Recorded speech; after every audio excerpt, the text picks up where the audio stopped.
The red button thought experiment has gone through phases of being more or less popular to invoke in discussions about antinatalism. And whilst it seems to have some allure to both antinatalists and non-antinatalists to bring up in discussions around antinatalism, I actually don't think it's useful to bring up in those discussions or to further antinatalist discourse. And in fact, it could actually be harmful. In this video, I want to lay out why I think this. Now, before getting onto the bulk of the video, I want to be clear. This video is not about whether I would or wouldn't press the red button or the pros and cons of doing so. This video is specifically about whether employing the red button thought experiment is actually useful or appropriate in discussions on antinatalism, and whether it would be advisable or not for antinatalists to bring it up in discussions. Okay, so I think it's interesting to start with a bit of history on this. The red button thought experiment, or from here on out I'll just call it the red button, was originally known as the benevolent world exploder thought experiment. It was originally formulated in 1958 by Roderick Smart as a refutation of negative utilitarianism in his paper, Negative Utilitarianism. In the paper he writes, suppose that a ruler controls a weapon capable of instantly and painlessly destroying the human race. Consequently, the use of the weapon is bound to diminish suffering and would be the ruler's duty on negative utilitarian grounds. Would not our benevolent world exploder be truly the saviour of mankind, and for that matter of the animals too? So that's the origin of this thought experiment, which has become known in many circles as the red button. And interestingly,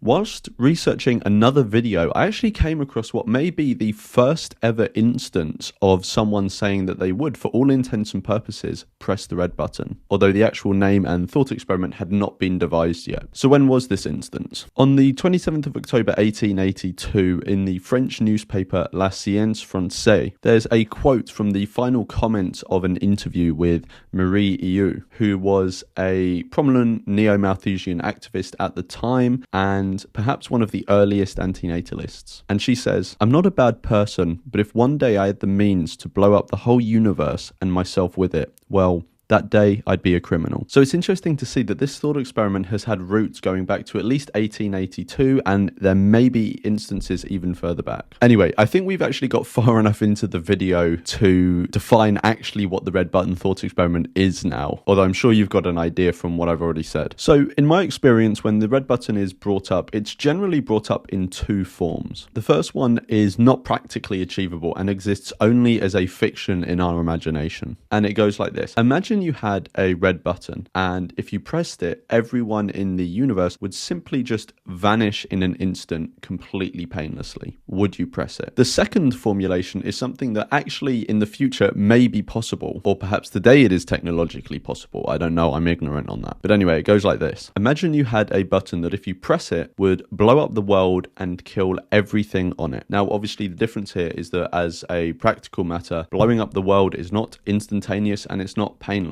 But for the purposes of this video, this distinction between the two formulations is really a distinction without a difference. It's not really relevant to this video. I just included it as a matter of completeness so that people know what sort of ways the red button appears in conversation. So let's actually get on to what I see as the flaws in the use of the red button thought experiment in antinatalist discourse. So someone hearing the red button for the first time, they probably think that it's relatively obvious why the red button is brought up in discourses around antinatalism. If someone were to press the red button, it would result in there being no more births. It would put an end to procreation. And this brings us to the first and core reason why I think antinatalists would be well advised to leave this thought experiment by the wayside. It simply isn't anything to do with antinatalism. And I think there are two main reasons why it doesn't have anything to do with antinatalism. The first is that it's about ending lives, not about starting them. Whatever formulation of the red button that is used, the ultimate question that is being asked is, if you could end all lives in an instant, would you? But one of the fundamentals of antinatalism is understanding that it pertains to starting lives, not continuing them or not ending them. In fact, if you think about it, if the red button thought experiment is answered by an antinatalist with the answer yes or no, you've simply learned nothing about their antinatalist views, and you've received no new information that could develop your understanding of antinatalist philosophy. The only information you have gleaned from their answer is that individual's tolerance for ending the lives of others to realize their ethical ideals, which has nothing to do with antinatalism. Now, of course, someone could say, but the red button puts an end to all procreation, and isn't that what antinatalists want? Yes, antinatalists want an end to reproduction, but not by any means. This is like saying committing a genocide will lower the carbon footprint of humanity, and environmentalists want humanity to have a lower carbon footprint. Yes,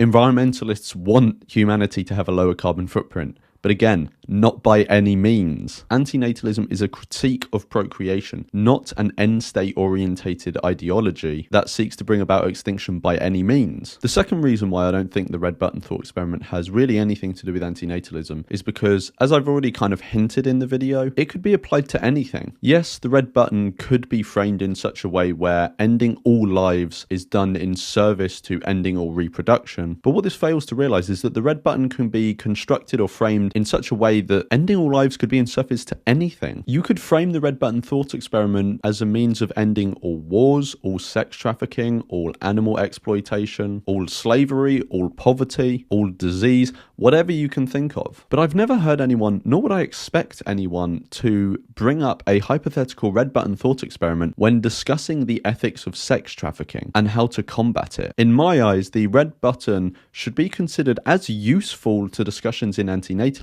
as it is to discussions in sex trafficking. That is, it is not at all useful. It gives you no further information about the ethics of the act that you were originally talking about. It simply tells you about the lengths that that individual person is willing to go to have their ethical ideals realized. It doesn't tell you anything about the ethical ideals themselves. So I hope I summarized well there why I don't think the red button thought experiment is relevant to antinatalism, let alone useful. And remember, antinatalism is about the ethics of reproduction. It isn't about the annihilation of all life on Earth. It isn't an end-state orientated ideology. If you're talking about those things and the red button with those things, then you're not talking about antinatalism. You're talking about something else. So now I want to move on to why I think the red button may actually be giving ammunition to those who oppose antinatalism. When people want to misrepresent antinatalism, we have given them plenty of material to do this with. Continuing to use thought experiments like the red button, that as I've already said have nothing to do with antinatalism, will simply keep giving them more ammunition. It will keep giving ammunition to people who want to frame antinatalism as an ideology that wants to end lives. Now, don't get me wrong, I actually can't remember specific instances, but I have definitely spoken about the red button thought experiment in the way that I'm criticizing now. So I will hold my hands up, and I have contributed to the culture that I am now saying that we should not be nurturing, which is one of the reasons why I'm making this video, to hopefully try and undo some of the culture I played into, because I don't think it's productive to perpetuate the use of the red button thought experiment in antinatalist discourse, and I don't think it does any favors for the public image of antinatalism. Antinatalism is already a fringe position that is fighting against deep-seated human desires. We don't need to make our lives harder by adding narratives of mass murder to this, and I actually think it's easy to avoid. I'm going to suggest an alternative later in this video, but I really don't think it's hard to think of alternatives to the red button that keep all of the ethically salient aspects of it but avoid the problematic parts. Now, I find the whole discussion of buttons in thought experiments kind of cringy, but to just show how easy it is to come up with an example of an alternative formulation that avoids these problematic parts, imagine you have a button that just simply ends suffering. It removes suffering from the world, but society continues in all the ways that it operates now, just without the suffering and injustice. No one would be killed by this action. In fact, people's lives would be saved by this action, and our lives would continue as we want and expect them to, just that suffering has been eliminated. It's obvious how this formulation of a button thought experiment carries less baggage than the red button. Another thing I want to comment on is that I think discussions around the red button and a practical attempt to try and pursue such a technology is a complete distraction from doing tangible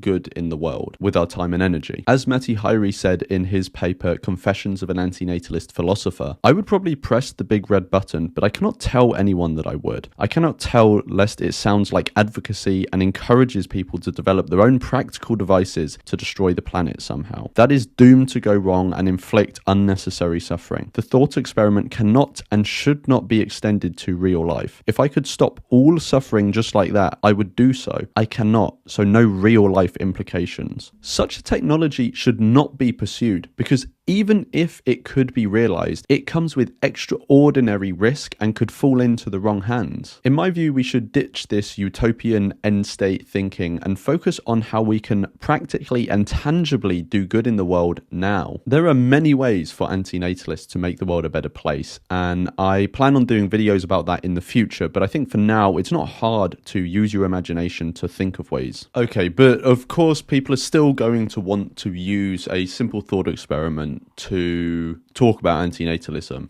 even though I don't think the red button was doing that originally anyway. But it looks like we are going to need a replacement of some sort. So I actually don't think we need a replacement thought experiment. But I think in this case, a simple comparison would be much more appropriate. Why not simply compare Earth and Mars? I think this simple comparison would be much more productive, but also less emotionally hazardous and controversial. And there are two reasons for this. The first is that it isn't action orientated. It simply compares two circumstances. It compares the pros and cons of a world with and without sentient life, rather than asking a person whether they'd sign off on mass killing. The second reason is that comparing these two circumstances where sentient life does exist and where sentient life never exists has clear relevance for the question of whether we should be creating new sentient beings and the ethics of that. And this comparison has precedent too. In David Benatar's Better Never to Have Been, he mentions this comparison. Nobody really mourns for those who do not exist on Mars, feeling sorry for potential such beings that they cannot enjoy life. Yet, if we knew that there were sentient life on Mars, but that Martians were suffering, we would regret this for them. Personally, I think this comparison will be much more productive in discussions about antinatalism,